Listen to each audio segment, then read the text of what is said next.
Hey, everybody. Happy Thursday night. Thank you so much for getting on this special call. It's not often anymore that I do these kind of spur of the moments, 24-hour notice, team-wide calls. But when something gets you in the feels, you just have to execute. Like I couldn't help but to call a special meeting. I couldn't help but get everybody together. I could have, started with just one or two leaders, but I'm telling you, this topic that I'm going to talk about tonight, I feel like if people will embrace, it will be what it'll set you apart. If you're reading the Slight Edge with us in this week's chapter, you learned about the fact that the 5% of people who are going to appear to have the successful life when it's all said and done, successful business, successful relationships, successful in fitness, whatever, the 5% of people who will actually have what 95% of people dream about, the one thing that they have is they have embraced this idea of self-belief, this idea that they can fall in love with failure, which I know sounds totally taboo. We're going to talk about it. But I just couldn't help but bring it to you guys. So some of you, depending on where you are in your business, we have some people who are brand new here. We have some people who have decided, they haven't even decided that they want to do this. They're just kind of open to the idea. And that's okay, because no matter where you are in this journey or in the journey of life, what we're going to talk about is extremely relevant. Some of you have just come back from convention in June, and you came back maybe on a high, like, oh my gosh, this is so fun. Kind of like when our teenagers come home from church camp and they are just convinced that life is always going to feel like a bed of roses. And then they get home and life is actually the same way it was when they left. And convention can be that for your business, or a trip can be that, or whatever. And then you come home and the work is the same.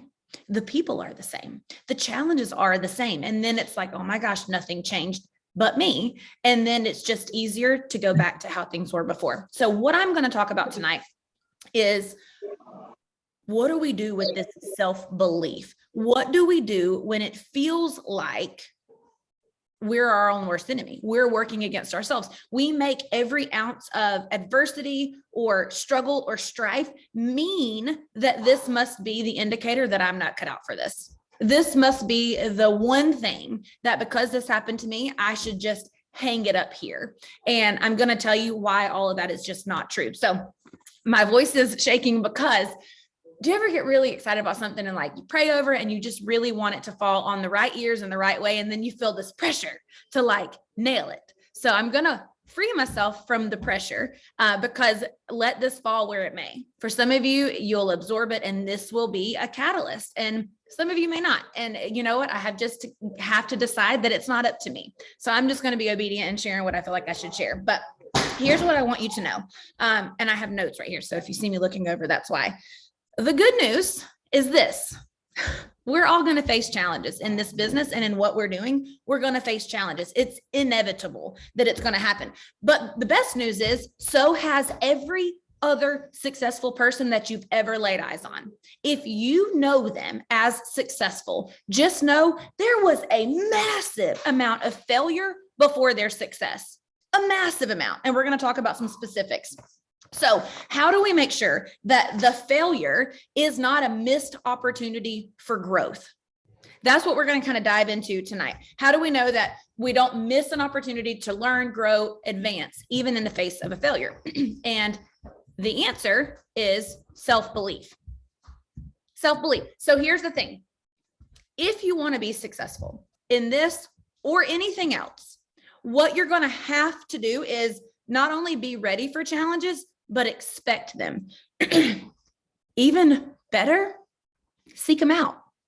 Seek them out. So do you ever wonder why it seems like only a small percentage of people are successful in business? And I don't just mean our business, I mean any business. If you look around, there's much fewer CEOs than there are hourly employees, right? There's much fewer, professional athletes than there are little league players. And 90% of the time it has nothing to do with talent, personality, opportunity, education, looks, background. Very rare it has to do with that. A lot of the times, a majority of the time, it has to do with self-belief. It has to do with what you're believing to about yourself, what you are choosing to accept about yourself. So here's what we're going to talk about. The fact that when it comes to self-belief, you either have to protect it. If you're in a spot right now in your business where you feel like a rock star, if you're in a spot in your fitness where you feel like a rock star, if you're in a spot in your finances or in your marriage or in your parenting, bless you, how you get there. No, but if you're in those spots, you have to protect the self-belief that those experiences will build up.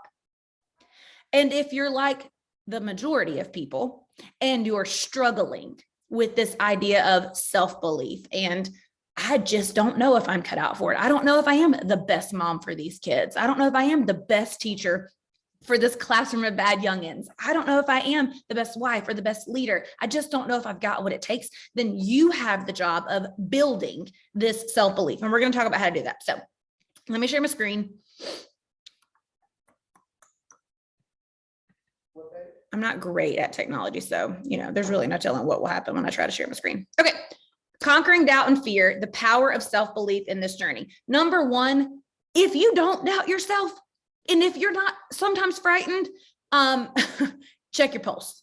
Seriously, you look at people who are where I'm at and you think, she must have pixie dust sprinkled on her. She probably doesn't struggle with anything. She just got it all figured out. But what you haven't seen, if you're new here, are the years of conquering doubt and fear, years of failing forward, years of failing worse the second time than I did the first time, and being completely okay with that. So we're going to talk about what this means and how you can be okay with it too. Maybe if I can figure out how to make this go to the next page. Okay, so what is the big idea? Why are you guys here? Well, number one, I believe that self-belief is what fuels your success. Whether you believe you can or you cannot, you will prove yourself. If you have it, you have to protect it. If you don't have it, I'm going to teach you how to rebuild it. So if you are building here, I'm curious, do you find yourself excited or frustrated about your business? There's not a right or wrong answer. I've been both multiple times just today. So there's not a right or wrong answer. You're not going to get in trouble if you feel frustrated. You're not going to be off the hook if you feel excited. It's okay to feel both. I'm curious what you guys are feeling currently. And if you're not muted, would you mute yourself for me? Because I can't see a list of y'all anymore. Both. Yeah, I have a lot of people who are both. Yeah. What is that noise? Oh, y'all, that's my phone playing on the floor from my toddlers. I'm like, what is that noise? It sounds like Monopoly. It was. Listen, anybody can be a diamond. Okay. So most people are both. Okay. Some people are frustrated. Some people are excited. Okay. I see some frustrated. Okay. Listen, that's okay. I've been all of the things. Here is what I have noticed. People who tend to feel frustrated tend to view failure as fatal. Here's what I want you to know. Good and bad news. Number one, success is not final. So for those of you who are excited because life feels good right now, you just hit a big rank up, or you just got a new friend who wants to work this business, or someone who said they never would do this is doing this, or whatever. Bad news is success is not final, right? But also good news, failure is not fatal. It's the courage to continue that counts. So being a business owner is going to be a mixed bag of emotions. The trick is learning what to do with those emotions. And some of you are thinking, you can't control how you feel. Baloney. Yes, you can. You can. It's an unintentional feeling, but you absolutely can control what you're thinking about that feeling. If I'm thinking this feeling is fact, and I'm a victim of this feeling, and this is how I'm just going to have to feel, I'm going to operate totally differently than if I think, okay, this feeling is a normal result of some circumstances. I have the power to change my circumstances. I'm capable of learning and moving forward. I'm going to behave entirely differently, right? All right. Oh my gosh, I'm terrible at technology. Okay, so what I want to talk about right now is we're going to play a game called Guess Who. I want you to guess who in the chat. This person did not speak until the age of 4 years old. So for years, he failed at speaking. Their parents believed this child to be subnormal. This child was expelled from school and described as mentally slow. So he would have failed all of his intelligence tests. He would have failed all the standardized testing we have today. He would have failed a bunch of times. I see some good guess. Good guesses. Lincoln, Edison. Well, the good news is some of you guys are right on. It was Albert Einstein. Albert Einstein. I mean, none of us will look at him and say, man, he was a failure, yet he experienced failure repeatedly. Okay, let's continue playing our game. Guess who? This person was unemployed, divorced, raising their daughter on Social Security. This person's novel was rejected by 12 publishing houses. If you were at convention, you better get this right because I talked about this. Yeah, J.K. Rowling. Now I'm going to sit here for a second because if you're actively sharing your business, you've heard me say many times, you're going to have to be willing to share your opportunity or your product an average of 8 to 12 times. You guys, what if, let's imagine this. J.K. Rowling got up day one, got dressed like a professional, probably grabbed a briefcase, I have no idea, and walked into publishing house number 1. Rejected. Okay. Flat out, no, ain't interested. She probably went home, cried a little bit, drank a glass of wine. I don't know what authors do, but I imagine that's what they would do because she was probably embarrassed. She probably felt rejected. She probably thought it was her. Like other people got offers that day. Why didn't she get offers that day? Got up the next day, got dressed like a professional, grabbed her briefcase, walked into publishing house number 2, rejected. Rejected.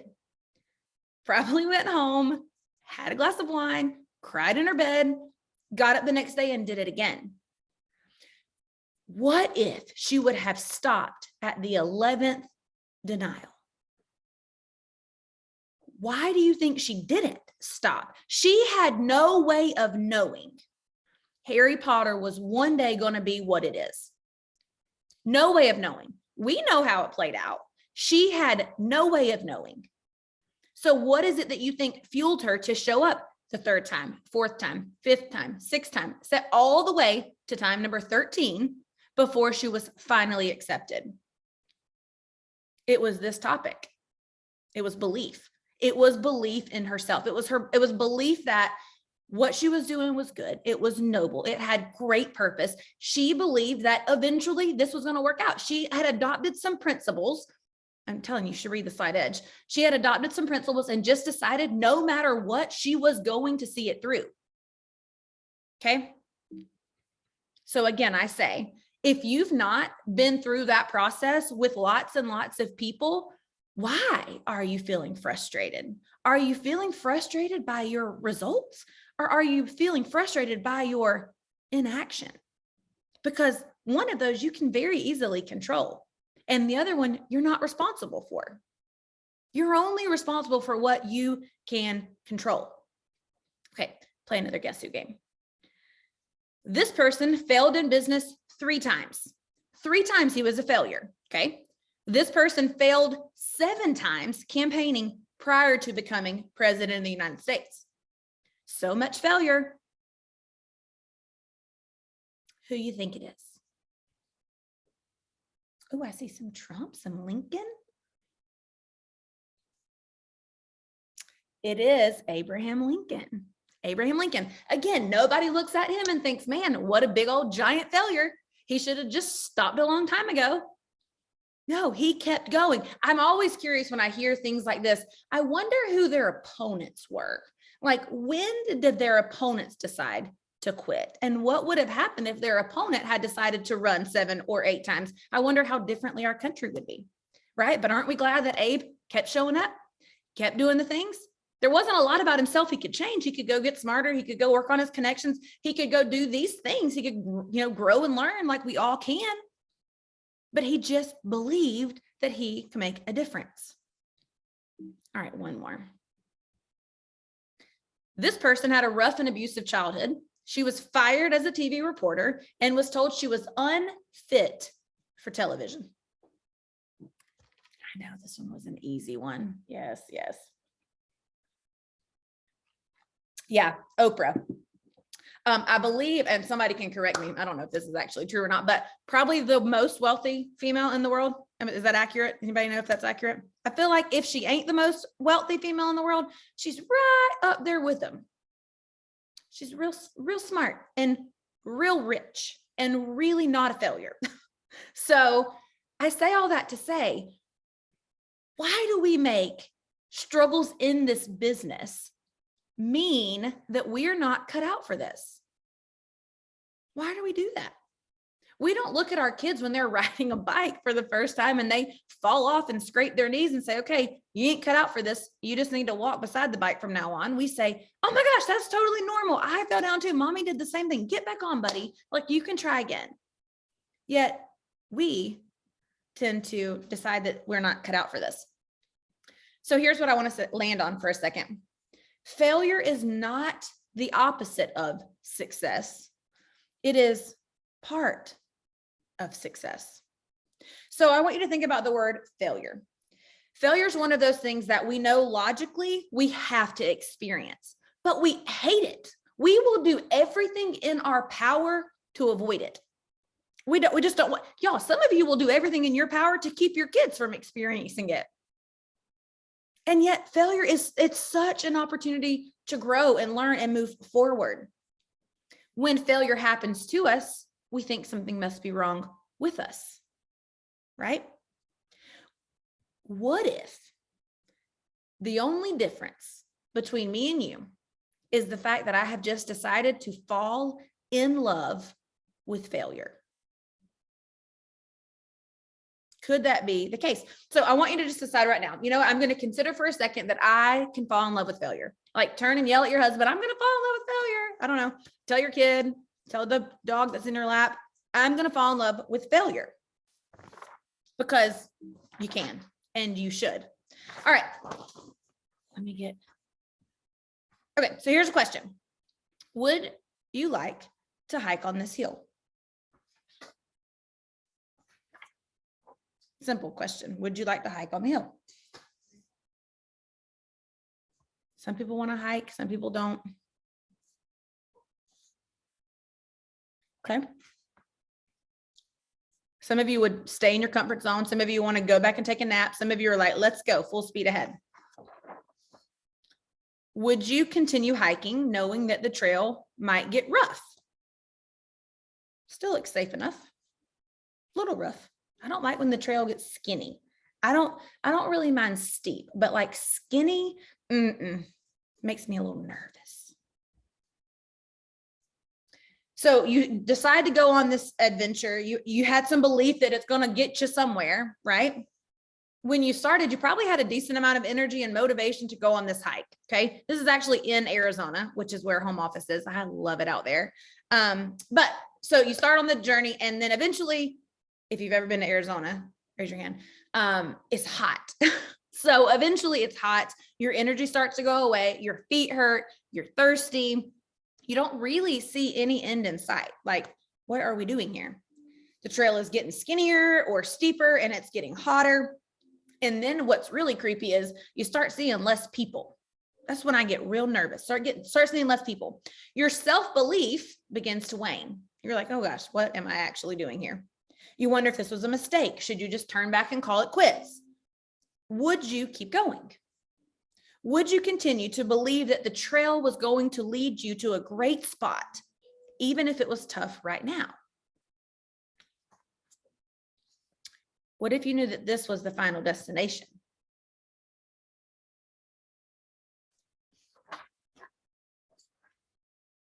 Look how beautiful it is. What if, here's the kicker, what if you had known from the beginning that this was your final destination? Would it have changed things for you?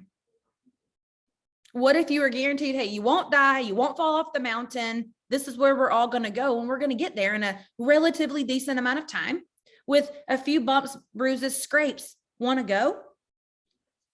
Envisioning your future, your destination with wherever you want to take this business, it can change the view of your current circumstance.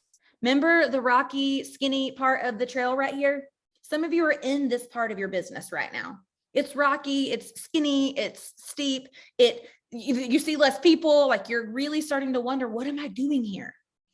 But if you knew with certainty, and you can know with certainty that you will end up at this destination in your business, would it change your willingness to stay the course? Of course it would. Of course it would. Okay. I firmly believe having a realistic picture of the journey sets you up for success. So what I would have liked, and I really did have people who did this for me, is they kind of showed me a map of my journey. They told me to expect rough terrain sometimes. They told me to expect the skinny trail. They told me to expect the steep incline. They told me to expect the heat and the sun and the sore feet. But they reminded me every single step of the way why it would be worth it, how my life would be different when I had arrived at the final destination. So when you understand the realistic picture of the journey, all of a sudden it doesn't make it mean anything about me. I'm not a terrible hiker because I'm tired. It's normal that at this point hikers are tired. It's okay in your business if you find yourself with an emotion. Rest assured, every person who is successful here has had that emotion. It's just a matter of what you're going to do with it. So here's the thing. This is the view that we have to have when we face challenges as we build our self-belief. It's got to be the view of, oh, I expected that this would be hard.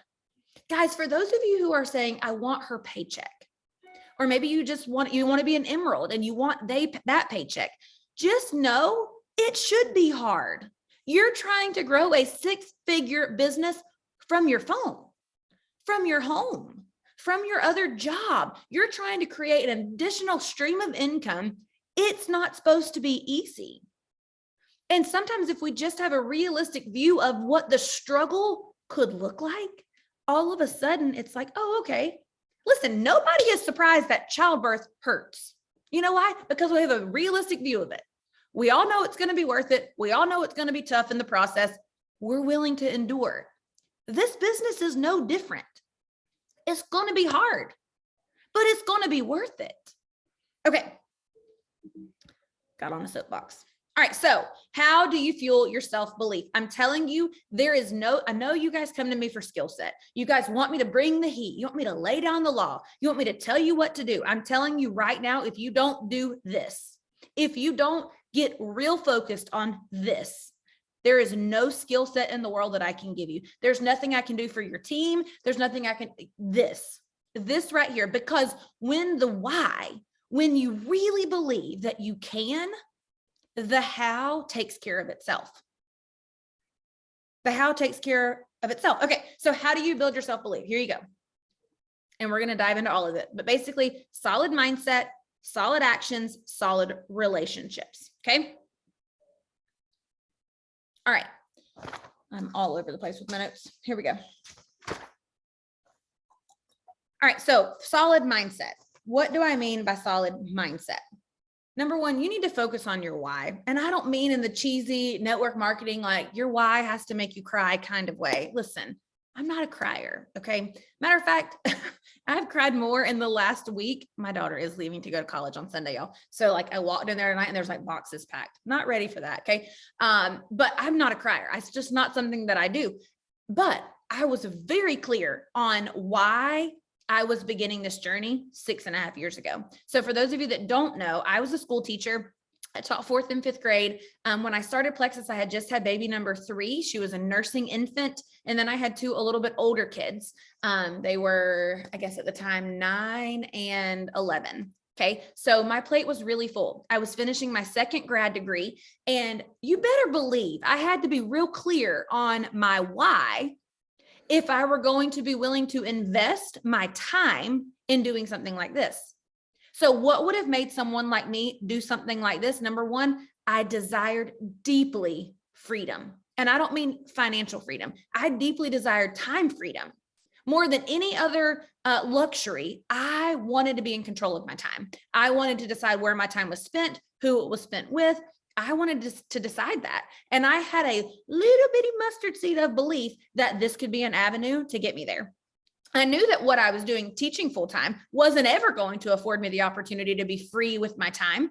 And listen, I don't say that to say that I didn't love teaching. I love teaching. I've always loved my life. Always been half glass full. Always loved it. There was a point when God planted a desire for me to have freedom with my time. And I believed this could do it. So I was willing to sacrifice and I was willing to invest because I knew what freedom with time meant, not just for my team, not just for myself, but for my family. I knew that my husband's life could look differently. I knew that our kids' lives could look differently. I just really sat down and began to envision where we could end up. I knew exactly where I wanted to go. And you guys, listen to me. The pain of accepting I would never get there was way worse than any pain I've endured in this business. Having to sit back and say, you know what, I'm going to give up. I'm going to just decide that time freedom's not actually what I want. Or if your case, if it's financial freedom, or it's a retirement account, or it's whatever it is that had you open to additional income, if whatever that is, if the pain of not having it isn't greater than the pain that you might endure building this, you'll quit every time. But for me, the pain of knowing that I could have had, but chose not to, that was way worse than anything I could have endured building this. So I built it and I built it and I built it. Okay. So those are two things. You got to focus on your why. Get real clear. Stop with this false humility of, I just need to be content where I am. I'll bloom where I'm planted. Listen, all of that is well and good, but we were created for abundance. When God's people have an abundance, they can do a lot of good things. So I do believe in being content. I also believe in stewarding my gifts and talents to the very best of my ability. So I was real clear on where I wanted to go. Okay. Then I had to be willing to address that inner critic. We all have it. Okay. We all have it. Some of y'all think that your inner critic just happens to be louder in volume than mine. That's not true. I've just gotten really good at talking back to mine. Some of you need to spend more time talking back to your inner critic than you do listening to her criticism. Get real good at clapping back. That inner critic, it might be unintentional. You might not know where the thought comes from, but you are in control of thinking about what you're thinking about. And the fact of the matter is, whatever that inner critic is telling you, it's just not true. Whatever that inner critic is saying about you or your circumstances or your personality or your family or your unsupportive husband or your busy kids or your demanding boss, whatever that inner critic is telling you, just know someone else had the same inner critic and just clapped back. So clap back. And then spend time affirming yourself.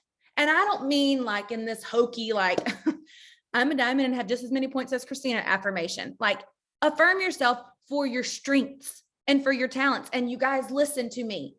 It is not okay if you are unaware of your strengths and talents. It's not, it's flat out not okay. You know, that one of the number one traits of millionaires, successful business people have self-awareness. They are keenly aware of their strengths. They're also keenly aware of their weaknesses. Become self-aware so that you can affirm the strengths that you have. It's not a good look if you can't call out your own strengths. It doesn't mean that you just, you just humble. No. It means that you're ignorant about your own self, and you've got to change that. There's a million strength finder tests out there. There's a million things that you can do to empower yourself to know about your strengths and talents. You have a responsibility to know your strengths. If you can't call out your own strengths and you spend more time with yourself than anybody else, how are you ever going to call out the strengths of others?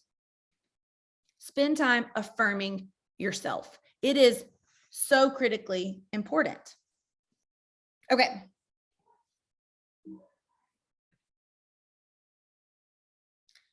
The next thing that you have to do is solid actions. Now, I'm going to hurt some feelings right here, and I don't mean to, but I mean, listen, I would rather hurt your feelings and then you wake up tomorrow with the decision to change than save your feelings and you stay the same.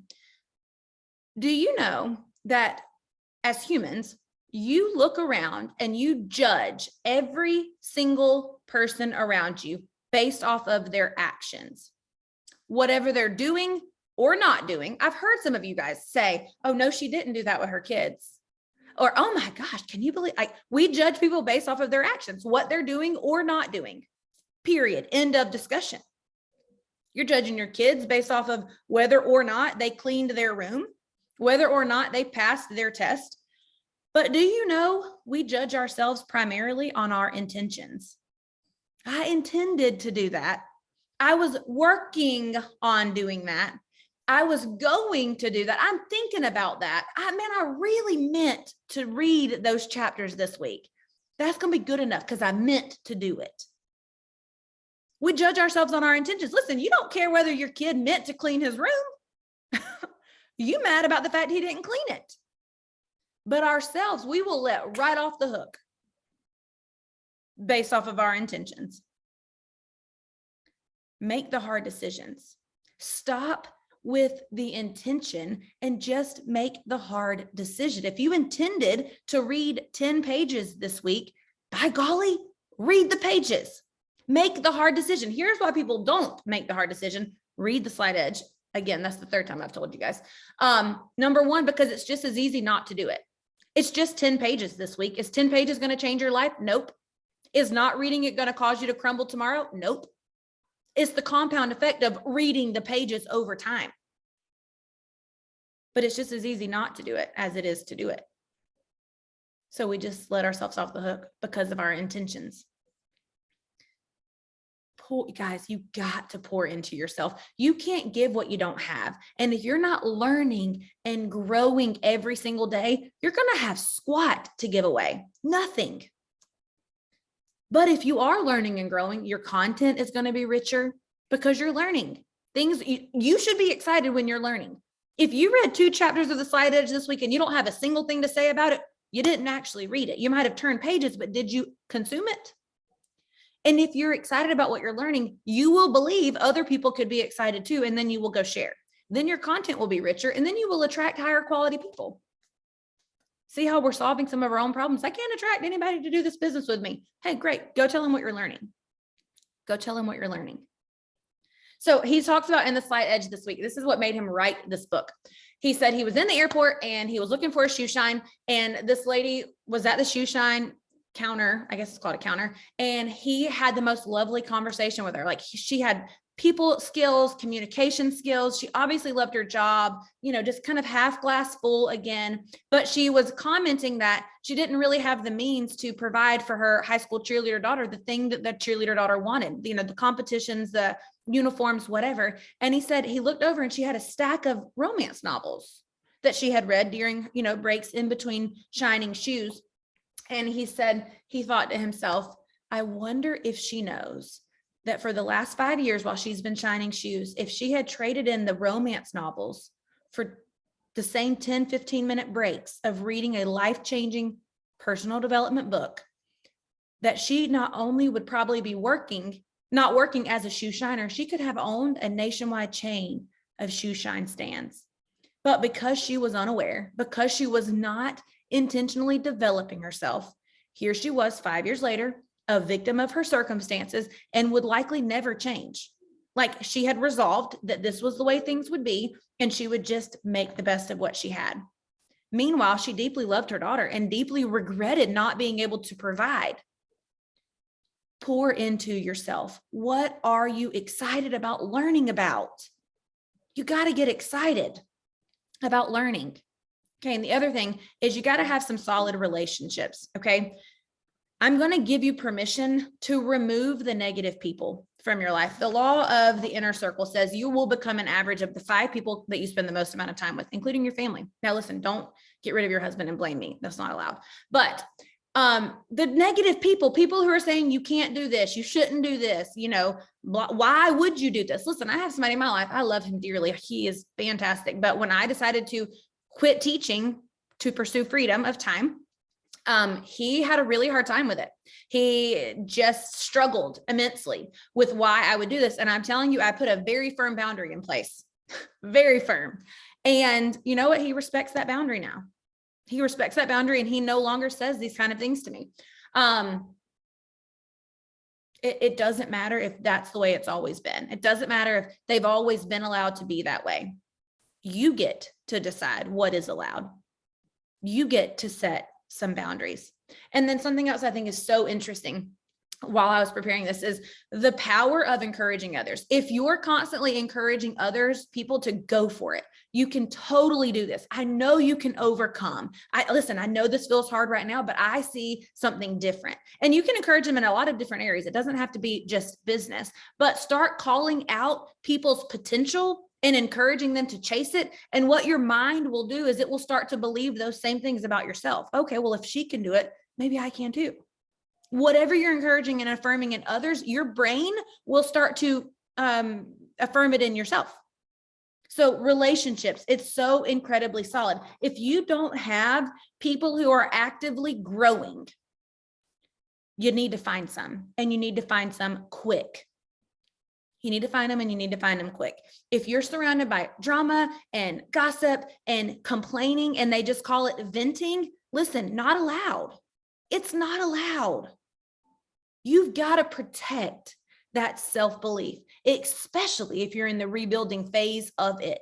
You got to protect it. You have an obligation to protect it. So I want to talk back about the 4 guess who's we played earlier, you guys. One thing I hope that you know is that while we know how all of their stories played out, when they were enduring the failures repeatedly, they had no assurance. They had no end result. They were living it. And I'm telling you guys, you have everything that it takes to be successful here. It's just going to be a matter of, will you endure? So kind of summarizing all this up, I believe that mindset fuels your belief. There's nothing more important in regards to this opportunity than your mindset. Nothing. There's no skill set, no magic sauce that's going to empower you more to be successful than your mindset. And you can work on it. You can work on it. The magic of thinking big is a great one. What to say when you talk to yourself is a great one. There's so many. But guys, knowledge without being applied is useless. So if you're not going to take action on what you're learning, you're not going to absorb it. Actions build your belief. Go ahead and do it scared. Whatever it is, do it scared repeatedly. Get feedback on the failures repeatedly. Have those relationships in your life, whether with a sideline, a downline, an upline, a husband, it doesn't matter, who will give you feedback on the failure in a way that is constructive and positive and encouraging. Got to get the mindset right. Fail forward, check the mindset, fail forward, get feedback, check the mindset, fail forward. This is an ongoing process, but you guys, this is the recipe for a diamond paycheck. This is a recipe for freedom in whatever area that looks like for you. So I'm a firm believer that the best investment you can make is in yourself. It's not being a bad mom to have to make your baby sit beside you on the couch while you read your 10 pages a day. It's you being a great mom. It's you being a fantastic mom to say, no, Rhett, I'm going to play apples to apples or whatever that game is with you in just a few minutes. Mama's going to read first. Right now, he can't read yet. So when he gets up at 5 a.m. sometimes with me, you guys. I'd get up and read between 5 and 6 a.m. every single day. And he wakes up. And so he knows if he wakes up and Mama's reading, he has to watch the little Bible stories app thing. Like he knows and when he can read, he's going to have to read his Bible because this is when we're reading. And listen, I'm sending a kid to college who knows Mama believes in learning. Mama believes in growing. Mama believes in daily disciplines that when the rest of the world chooses to sleep, Mom is the 5% that's awake to read. So it's not you being a bad mom. All right. So what do? Here's your call to action. Number 1, create a daily discipline to grow. Some of you have been showing up as growers and learners and readers, but you haven't actually been taking the action. I see you on the book club call, but I'm not hearing any takeaways. I see you showing up, but you're not having any breakthroughs. Create a daily discipline to grow. Grow. And then communicate with someone who will hold you accountable. Okay, you guys, what I basically want you to know is that if you will continue to envision your future, if you will continue to believe that you are capable of learning, you are 90% there. I heard a story the other day about a single mom. She had 4 kids, and she was driving through like a hurricane riddled area, and she saw a dilapidated house. It had been totally wiped out by a hurricane. And she said, you know what? I think I could learn how to build that house. And people thought she was nuts. She had never built a house, right? She's a single mom. She had 2 teenagers and 2 younger kids. Do you know that that single mom and her 4 kids built a 3,500 square foot house by watching YouTube tutorials? She believed she could learn. She believed she could learn. She knew other people had built houses, and she simply possessed the belief that she could figure it out. So if you believe that you can figure it out, there is nothing in this business that's not figure outable. You guys, this business never changes. It's the same skills repeated over time that you get better and better and better at while casting vision and helping other people do the same thing. It's not like, surprise, totally new curriculum, surprise, totally new disease that you have to figure out as a doctor. Like, no, it stays the same. It stays the same. You just have to believe that you can grow and that you can figure it out. Some of you will choose to believe that. And some of you will be sitting beside me on stage in the next 1, 2, 3, 4, 5, 10 years as diamonds. And I'm telling you, you won't ever look back and say, it wasn't worth it. Some of you will decide the opposite. And for the next however many decades, you will live with regret because you see other people doing it. And there's nothing special about us. It's just a willingness to learn and grow, fail forward repeatedly, and get critical feedback on the failure. So I hope you guys will start failing and failing and failing, because that eventually turns into winning and winning and winning. So thanks so much for tuning in tonight. I cannot wait to hear your thoughts. I can't wait to hear what you're going to change, who you're going to become. Let's go. All right, guys. See ya.